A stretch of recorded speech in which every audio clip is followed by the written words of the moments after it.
All right. Okay, so thank you for joining this COVID Safety Officer training today. I am Michael Sullivan. I am the Vice President of Program for the Council. So that just means I chase a lot of cats.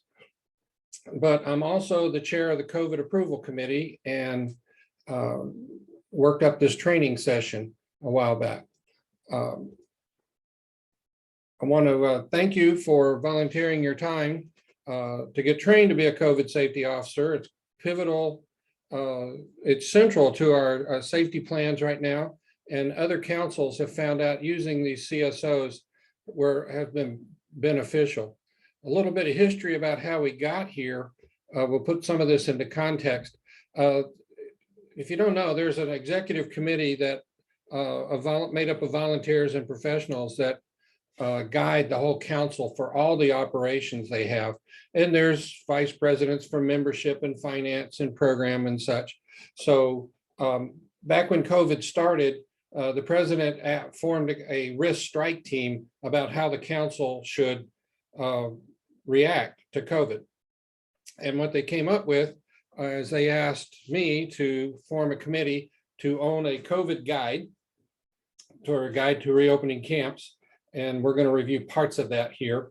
And part of that guide calls out that there needs to be a review for certain events. Put your mind at ease. Troop and pack campouts do not need to be reviewed, but camporees and Webelos Woods and things like that do need. But we have that. Those committees you can see here, they're in yellow. They are temporary, and they will only exist as long as we need to react to COVID. Now, the COVID guide and the review committee report to me as vice president of program. Now, so we take guidance from the risk strike team and the executive committee about what they would like us to do and the direction to go. Any major changes or recommendations, we go back to the risk strike team. Those committees are made up, the executive committee, the risk strike teams, the executive committee are made up of members from the risk committee, program, health, youth camps. Yes, there is a position for youth camps that liaises with the state of Texas, legal, and the council key 3 and such. And again, the guide committee owns the council guide to council COVID guide. And they report to me, like I said. So why do we need CSOs? COVID is real and serious. We need our events to be run responsibly. Your role is to be the enforcer of the rules that the event agrees to, so that the event director can run the program. And if we can't run our events per the approved plans, then we may have to cancel events. Now, a sidebar here. We are fast approaching 100 events. I think we're at 80 plus that have been approved and held since last September. That includes various training events, shooting sports, pack adventure days, pumpkin paloozas, winter camp, Webelos Extreme, all those kind of events. So we're going on. So we have figured out how to have outdoor in-person events, even with COVID. And this all started since last September. So that's what we got there. As a safety officer, you should have a deep understanding of the guide to reopening camp properties. I'm going to post some links in the group chat here. If you guys will copy those and save them, because if you don't know, in Zoom, a group chat goes away when the meeting ends. I will post these again at the end, but we'll refer to these links later. So the guide to reopening camp is in this web page right here, and there's event application and procedures, or all that are in there.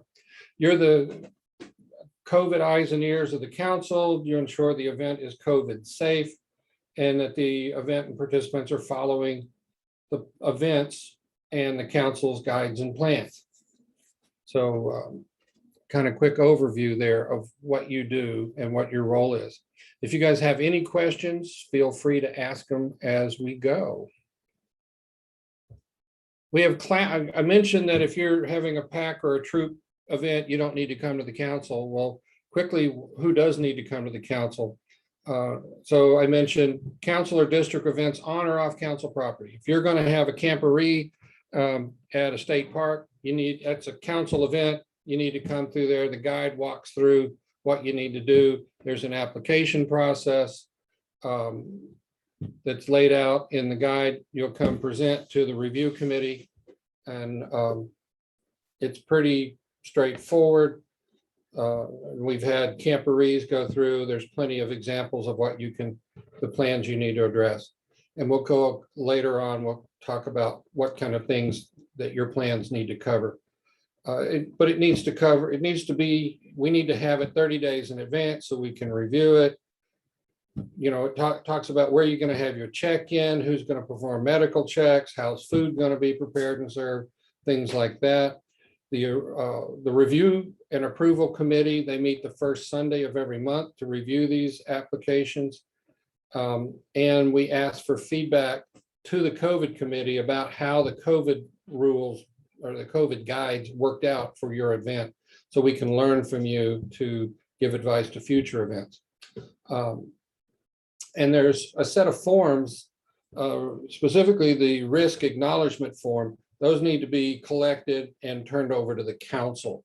And that's the event director takes care of that. Other kinds of events. If you want to use if you're a unit, I said most troops and packs, if you're a unit with over 75 attendees, we're going to ask you to go through the same review process for the council and district event. That's a lot of people, and we want to review what you're doing and give suggestions and understand how you're going to put that on. Again, like any other event on council property, you need to provide scans of the signed risk acknowledgement forms prior to the event. Right now, they need to be in Marisol Gonzalez's email box by 5 p.m. the Wednesday before your event. If we don't have those, by then your registration or your reservation may be canceled. If you got less than 75 attendees, all you need to do is register in Double Knot. All these other events need to register in Black Pug. I need to update this. That's the new registration system.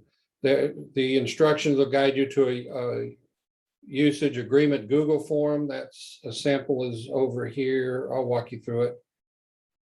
Here's the Google form. Takes about 5 minutes or less than 5 minutes to fill in. So you fill that out so we'll know that who your COVID safety officers are and your leaders and things. And again, you provide those risk acknowledgement scans to the council office. If you're a unit having events off of council property, so again, this one, go back, less than 75 people, you're wanting to camp at Camp Tom Wooten, for example, or at Green Dixon, we need to know about it. If you're wanting to camp at a state park or a private ranch, we recommend you follow the guidelines, CDC and state of Texas, the guidelines from your chartered organization and that facility, but you don't need to apply to the council. We don't get involved.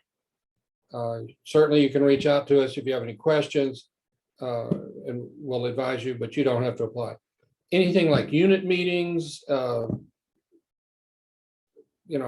service project, anything like that, we recommend you follow the guidelines, your chartered organization. Again, the council does not need to get involved. So do we have any questions about when you need to apply or anything like that? Okay, we'll move on. The COVID guide. Oh, I'm sorry, was there a question?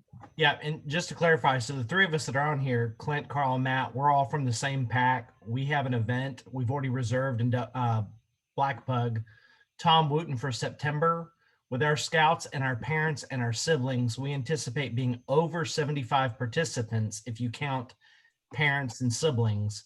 So that is something that we would need to register, go through like you were doing a district or a council activity because it's over 75, correct? Correct. Let's finish this recording and then we'll talk about what needs to happen. We've had one pack already, so you can just reuse their application form, just trim it, rework it to what you need. And get that. But the biggest thing that we've seen in the past, the biggest challenge you're going to have is to get those signed risk acknowledgement forms. I recommend you start on those tomorrow. Because most packs don't meet very often, once a month. And you've got to have those from everybody, every adult, sibling, Cub Scout, everybody that's going to be there. They need to be signed, scanned, and delivered to Marisol. So thank y'all for joining us. Again, once we finish this training, we can talk about that. Okay, the COVID guide, which is up here on this page, the camp reopening page, lays out some of the basic requirements to host a camp out or a unit event at Tom Wooten or anywhere, but it doesn't eliminate the risk of COVID. It could still happen.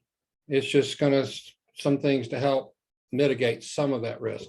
And it talks about some pre-event health screening. Have you been in contact with somebody that's tested positive for COVID in the last 10 days? Well, you probably shouldn't be here.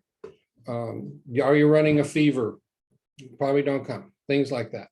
Encourage hand washing, hand sanitizer everywhere, socially distancing as appropriate. You want to avoid enclosed spaces if at all possible. You want to have your medical checks daily. That daily only applies to long-term camps like resident camp and a week-long camp. Over the weekend, you're going to do your medical check as you check in, or your temperature as you check in, and that's it. Now, by the way, if anybody in the vehicle has a temperature, everybody in that vehicle is not allowed to stay. They have to go home.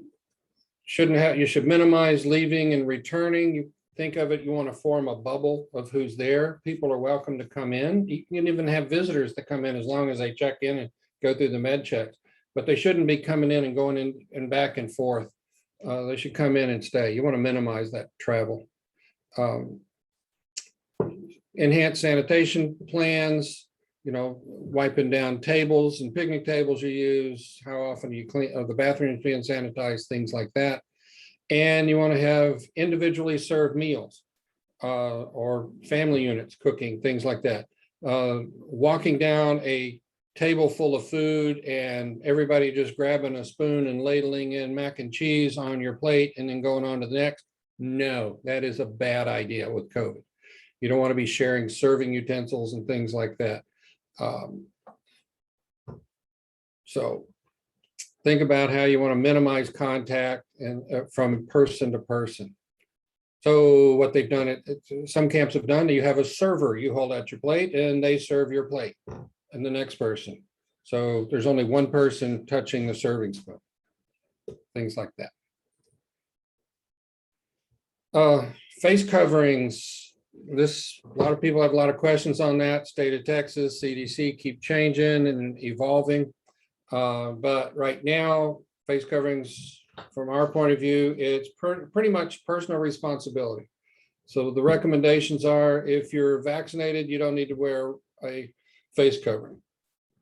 If you can be 6 feet apart, you don't need a face covering. If you're eating, sleeping, or in any kind of aquatics activity, you don't need a face covering. The aquatics is a late thing. We don't want you to be waterboarded.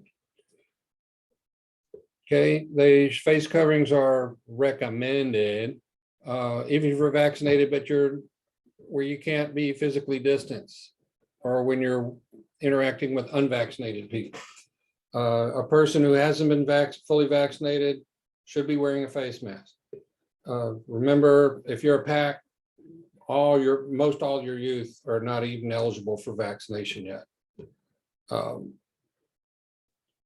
So like that. And if you have some underlying medical conditions, you should be wearing face masks. None of this should be new to the public. So that's all laid out in the guide. the COVID officer, you're responsible for the event following the COVID guide and its approved COVID procedures. There's a reason why I use the logo of the bulldog. You're not concerned with the event, with the people at the event having a good time. If you're there to earn activity pins, no, that's not your concern at all. That's the event directors. That's the pack leaders and their concern. You're concerned about, are things being handled and addressed according to the plans that you guys all agreed to follow, and all. And you're also not concerned about the participants' feelings about those guides. You know, the event leadership laid out the rules. This is, and the guidelines, this is what we're going to do. So participants, they either follow the rules or they can go home. That's not your concern about if they like it or not. We did have one event a while back where somebody was taking exception about having to wear a face mask. The governor said they didn't have to. The governor's rules do not apply to the Boy Scouts. We're a private organization, and our rules said at that time face masks were required. And so they were informed by the scouting professional there, they could wear a face mask or they could leave. And they chose to wear their face mask. So if the rules are not followed, remember, if you're the safety officer for a large group like you guys are going to have, you don't have a whole lot of time to be dealing with individuals, you know, because you're trying to keep your eyes on what's going on. So if people knowingly refuse to follow the rules, they're just not going to wear a mask, they need to go home. If they're incapable of following rules, they can't seem to remember to wear their mask all the time, if that's what your rules are, then they need to go. You don't have time to keep reminding them. And if anybody has to be sent home, again, we've had almost 100 events. We have never had anybody get sent home, but if you do, I want to know their names, and I'll talk to them. What's going on? And if it's a repeat, they may be banned from future events. We can't have disruptors like that. Never happened. So when the rules aren't followed, visitors are, you know, like the visitors sit there. We talked about visitors. It should only be allowed if a director, your event director, your cub master, whoever's running it, if they approve, those visitors can come in. You might get visitation from my committee. The only difference is you may not know they're coming. They will still need to go through all the same medical checks, check-ins, and have their temperature taken and all that.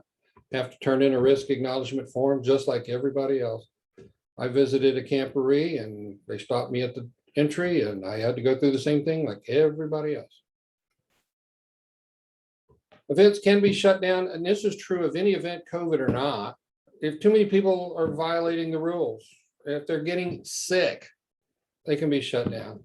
But that shouldn't happen without some kind of consultation between the event director and either me or the staff advisor assigned to the event, like that. And again, and the event director and staff can cancel the event at any time. Think about it. If we have a tornado heading this way, we're going to tell you to seek shelter and stop everything. If it's going to be too stormy and lightning storm, or the weather forecast too bad, looking just terrible, then the event may be called on. That's all. Those are standard rules like that. And then after the event, we'd like to learn what happened, what went well, what didn't go so well, what are some suggestions. The standard thorns and roses, or in the corporate world, start, stop, continue kind of stuff. Can be in any kind of format. But if you give it to me in like a PowerPoint or something, please give me the event name. I can't tell you the number I get that I have to look at who sent it to me and backtrack and ask. So let me know there. But just start is stuff that wasn't in the guide that you thought of when you were there. Stop should be stuff that just doesn't make sense, that didn't work out there, and continue is stuff that worked really well. One of the things they had at one of the NYLT courses, they figured out an easy way to stay 6 feet apart when that was required. Just have them stand there and hold their arms out at each length. If everybody's hands are out or arms are out, if you can touch anybody, then you're too close. Simple, easy way to do it. And that is the that's all of the training. There's one last step. To finish your registration, I'd ask you to go to this Google form on the checklist. So we'll have your contact information. I get requests quite often from unit leaders, who are all the CSOs from my unit.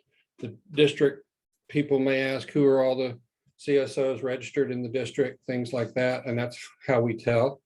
So if you can just go there, it should take you 90 seconds or less to have that. And then I've got a couple of, come on, open up. Well, this is opening. Does anybody have any questions? Okay. Are you able to share these slides with us? I'm This going is to a share pretty nice this. summary of the rules. I'm going to post the video. Okay. That'll work too. So, but here's a guide from the CDC about how to wear masks. We've found people, if you wear it around your neck, that's not doing any good. And if it's not covering your face, your mouth and your nose, that's not doing any good. So it needs to cover your nose and mouth. I saw somebody walking around the grocery store with the mask covering their nose and not their mouth. That was weird. Saw somebody else picking one of the disinfecting wipes at the front door, and they were holding that over their mask, over their mouth. I'll give it to you. You don't need to do that. So, but anyway, so that's it for the training. Does anybody have any other questions before I stop the recording? Okay,